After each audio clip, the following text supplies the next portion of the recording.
அடுத்து 4வது இடத்துல யார் இருக்காருன்னா ஹரிபாபு. ஹரிபாபா எடுத்த படம் தான் எதை வேணா மன்னிச்சிருவேன். என் லவ்வரோட கண்ணை பார்க்க எங்க அம்மா மாதிரி சூப்பர். என் லவ்வரோட மூக்கை பார்க்க நல்லா இருக்கு.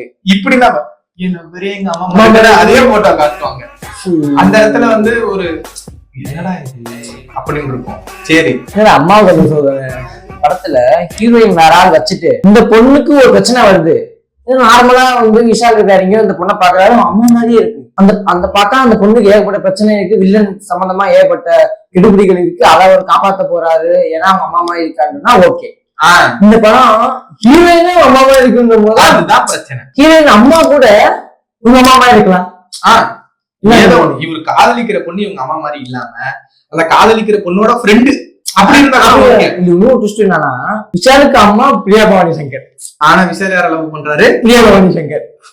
Same to same.